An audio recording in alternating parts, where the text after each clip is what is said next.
Hey, what's going on, everybody? My name is Alvy Macias, and today I'm going to be doing a little bit of a different video. So there's this video that came out recently from the Dave Ramsey crew that really caught my attention for a couple different reasons, but really it's going to be really interesting to see sort of Dave's perspective on student loan forgiveness and student loan forbearance and everything that's been going on with the federal government and student loans. And so what I want to do in today's video is just react to and give my thoughts on Dave Ramsey and the Dave Ramsey personality's advice about what you should do regarding student loan forgiveness. So with that, let's jump into it. James kicks off this hour in Salt Lake City. James, welcome to the Ramsey Show.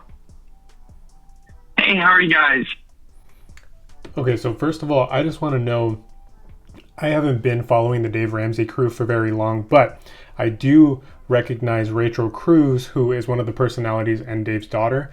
This other gentleman I haven't seen recently. I was a big follower of Dave Ramsey up until maybe about 6-7 months ago. And so if you all know who this guy is or how he's related to Dave Ramsey or any of the other personalities, please let me know down in the comments below. We're doing great. How can we help? Hey, so I've got a question on student loan debt. So my wife and I have been paying off, we're on baby step 2. We've paid off about 20. Really quick, I want to pause here. So for those of you that don't know, baby step 2 basically means what they're trying to do is they've saved up about $1,000 in their emergency fund, and they're now moving on to aggressively attacking debt from the smallest amount to the biggest amount, not caring about interest, solely and simply trying to attack debt as quickly as possible. $7,000 in 18 months. Nice. And with the, thanks. Sorry. So it's been an emotional journey since the current administration put the pause on student loan debt. We've taken all that stuff since.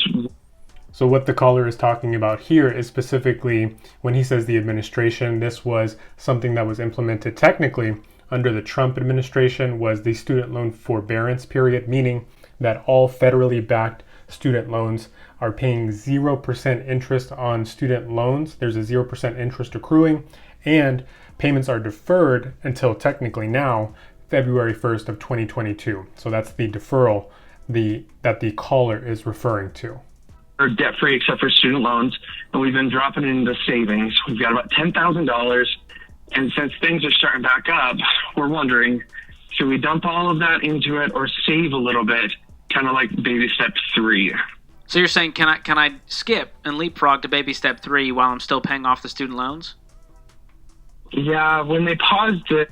I don't really know this guy, but the way he phrases that question really tries to make it, he's not giving this guy a lot of options. He's basically inferring what the question is, and the caller, as you can hear, feels a little bit awkward about it. So he phrases it in a way that makes really kind of generalizes the question, which we'll see what the caller responds to here. Interest and everything. My wife and I gauged out the risk of the potential of them doing the $50,000 forgiveness. And if we were dumping everything into it, it'd be a loss. Whereas right now, since there's no interest. Let me go back and explain that $50,000 piece that he was referring to. So during Biden's campaign, this was maybe like 2019, 2020, right before the election, President Biden, who was then just candidate Biden, was campaigning very hard on the promise of $50,000 of blanket forgiveness to everyone. All student loan borrowers, primarily federally backed student loan borrowers, but $50,000 blanket forgiveness to everyone. And so fast forward to where we are today, November of 2021, there has still been no progress made on that. There's been a memo that was supposed to be released a little while ago, but we have yet to see it. So that's the $50,000 that this caller is referring to. We're putting it into savings so that way, if it didn't get wiped out, we could just put all that into the student loans. How much do you guys have left, James? $37,000. Okay. You know what? They have little notepads and everything. Maybe I should do that too. Okay, hang on one second. I'm gonna go get a notepad. Well, You may not like our answer, James. I would. I know. It's okay. I mean, I feel like you knew it a little bit, but here's what I'm going to tell you. I would not bank on the government to forgive your student loans, whether it's 10 or 15. Hold on. You know what? I gotta look up who this guy is. Let me just look up what this guy's name is, because I really want to know.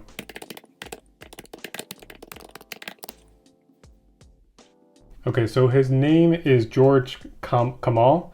George helps people spend less, save more, avoid traps, and make better money decisions. He hosts the Fine Print podcast and the Entree Leadership podcast, and frequently co-hosts the Dave Ramsey Show.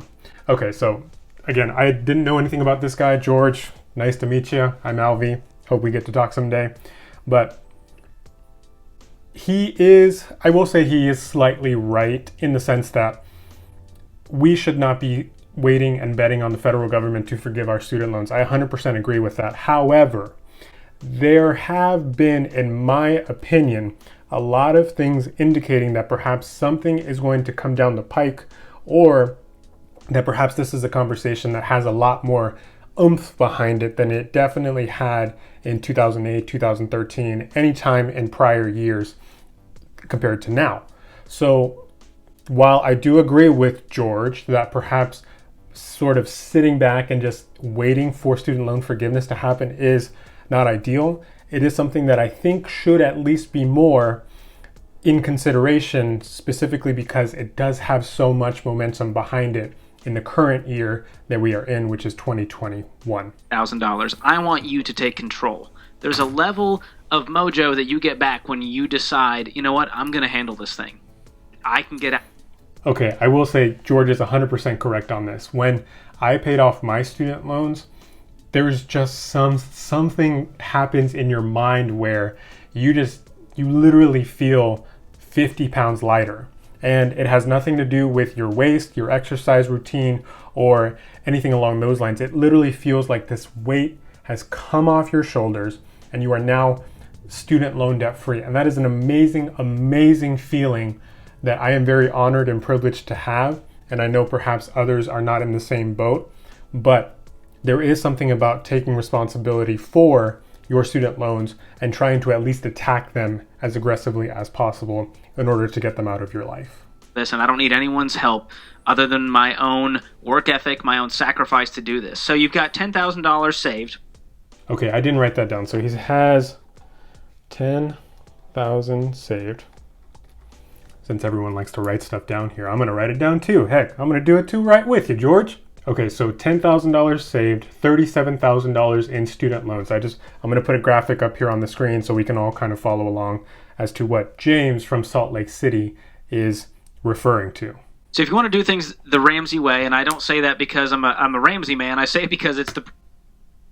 You kind of are a Ramsey man. He's paying your paychecks, so you kind of are. Way that people have gotten out of debt, the people that you hear on these debt-free screams. So what that means is you're going to be setting aside $1,000 of the $10,000 for your Baby Step 1 Starter Emergency Fund. Again, that's sort of all referencing Baby Step 1 and all the baby steps. I'll put a screenshot of what the baby steps are here so you all can take a look and so you know for context. And that's going to leave you with $9,000 to throw at the remaining 37, which by my math takes you...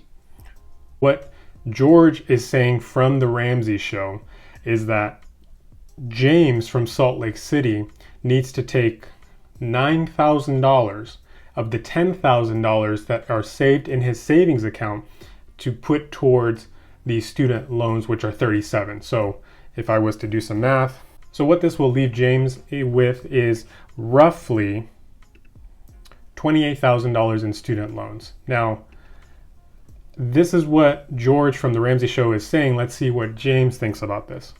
Under what, 28? Correct. And how much do you guys make a year, James?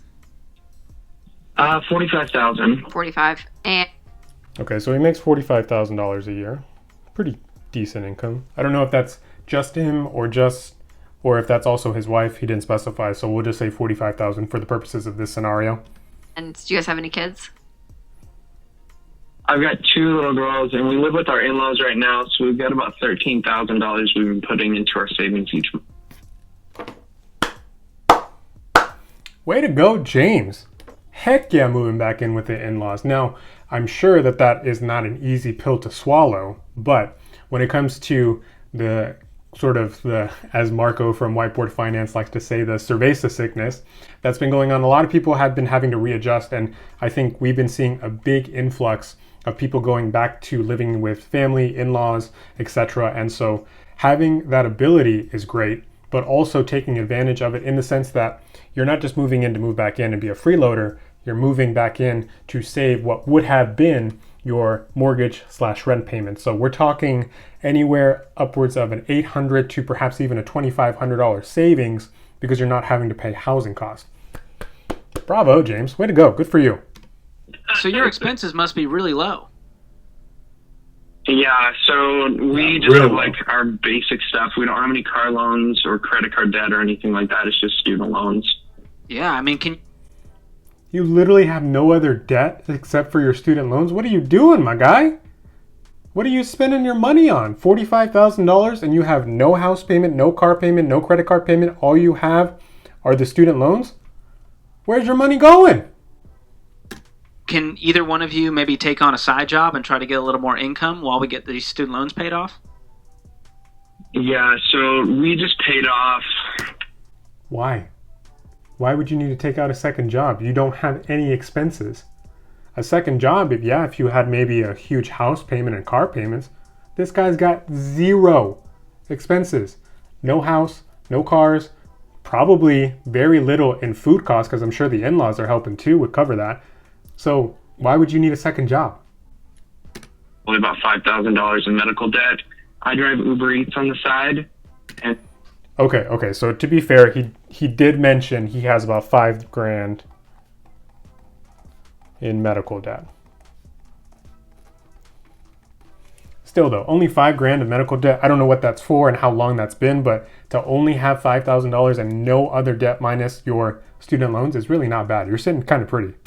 so that's really helped with that. And so now all that can start going towards student loan debt as well. So, James, what do you guys do if you're making 45 household, you and your wife? What do you guys do? Right. So I actually work in sales and account management for a company here in Salt Lake. Pause. James, you make $45,000 a year and you work in sales? What do you sell, one thing a year? Come on, dude. Sales, you can literally, there's probably commissions, there's probably overtime.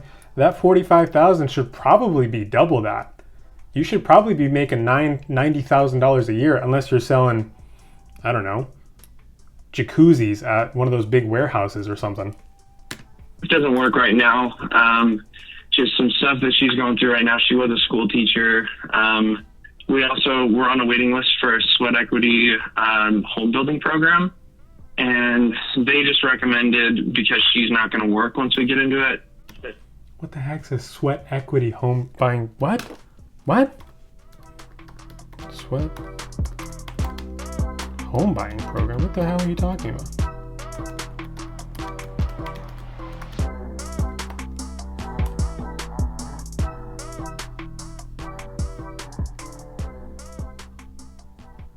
Yeah, I have no idea what that is. If you all know what that is, a sweat equity home buying program in Salt Lake City, please let me know in the comments down below. She wasn't necessarily working when we got into that program. What's that program about? That's what I want to know.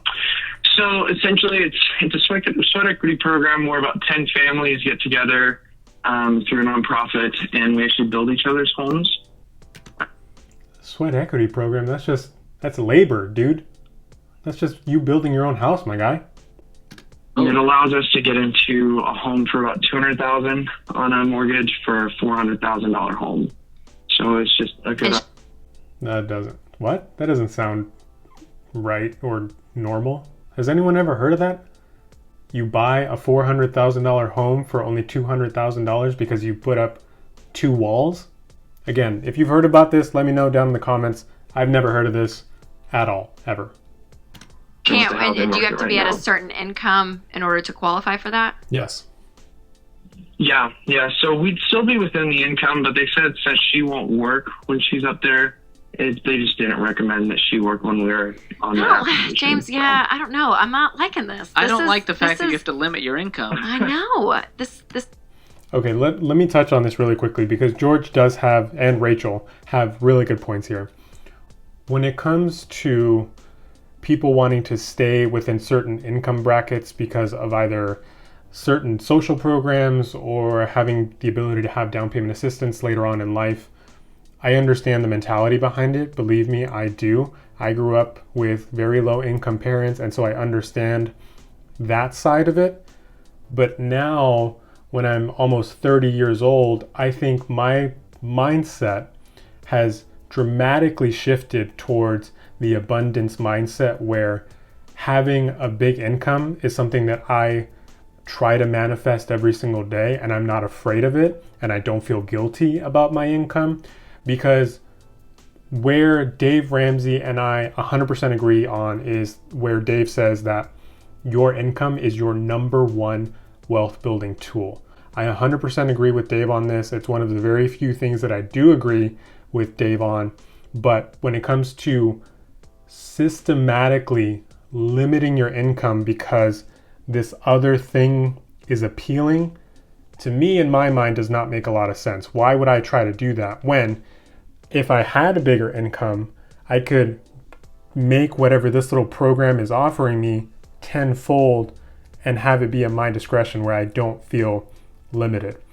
I 100% agree with George, Rachel, and Dave Ramsey on this, but let's see what they say. Feels odd to me. Yeah, I know, but James, you can get you can get an incredible mortgage or incredible house. It doesn't have to be a $400,000 house. What I'm feeling is that you're yielding to other people. You're yielding to the government to pay off the student loans. You're yielding to this program for a home. James, you and your wife can do this. You guys are smart. You agree. 100% agree. James, don't try to box yourself in for a program when you can and should and ethically are responsible to go out and create value in the workforce or create value in the market and increase your income because of it. Be self-sufficient. You can rent for a little bit, move out of your in-laws, let her work. You guys get this income up, wipe out the student loan, save up for a down payment. I mean, y'all can live the American dream. You can do this. Yes. Okay, pause. So it doesn't seem like they're going to really answer this question, but what I would tell you, James, if you're watching this video, please, you're welcome to let me know down in the comments. What I would tell you is sort of the opposite of what George and Rachel were referencing earlier about the initial question, which is the student loans. So with forbearance, still currently at 0% interest on all federally backed student loans, as long as your loans are backed by the federal government up until January, let's call it 1st or 2nd of 2022, you need to make a decision. You need to make a decision, an informed decision about whether or not you genuinely believe student loan forgiveness is going to happen. Personally, I don't think you should make any decision about your student loan forgiveness up until that point. Now, the reason I say this is because there is nothing happening to your loans right now. Still continue to save and aggressively be frugal as humanly possible. You've done a great job of it by moving in with your in-laws, taking care of some of the other things that were big expenses before. Keep saving up that entire amount of money, the biggest amount of money that you possibly can. Save up as much as humanly possible, so that when should the federal government decide that they're not going to forgive student loans for borrowers, then 2 or 3 weeks prior to all of your interest accruing, then dump as much as you possibly can that you feel comfortable with to your student loans. You will have taken advantage of all of this time having 0% interest on your loans. And then when loans do kick back up, they are now charging interest on a much smaller amount. That is my advice to you. Keep saving up, keep being unwieldy frugal, and don't apologize for it. Continue to save up as much as humanly possible. And then when that January/February 1st deadline approaches and it gets closer and closer, you need to sit down with your family and make an informed decision about whether or not you genuinely believe student loan forgiveness is going to happen. And if you don't think it's going to happen, no harm, no foul. dump as much money as you want into your student loans, then that will take the principal down on the interest that does begin accruing, and you've literally taken advantage of this entire time of 0% interest. So that's my advice to you, James. Thanks to the Dave Ramsey Show. I'll leave a link to some of their videos down below. I genuinely enjoy their content. Some people hate Dave, some people like Dave. I sort of fall in the middle. I think he has good points here, and I think he has really bad points here. So I will always promote the Dave Ramsey program to anyone who listens or anyone who's interested, but I will still give my 2 cents about it. So that's it for me today, y'all. Remember to subscribe down below if you're interested. Also, this is sort of a new concept of video that I'm trying to switch it up. If you found this interesting or entertaining, please let me know down in the comments and let me know that you would like to see more videos about this, or even just maybe reference some other videos I should do if you'd like. Don't forget to subscribe. I really want to try to get this community to about 1,000 subscribers before the end of the year. So if you haven't already, hit that subscribe button. I will see you next week with another video. Bye.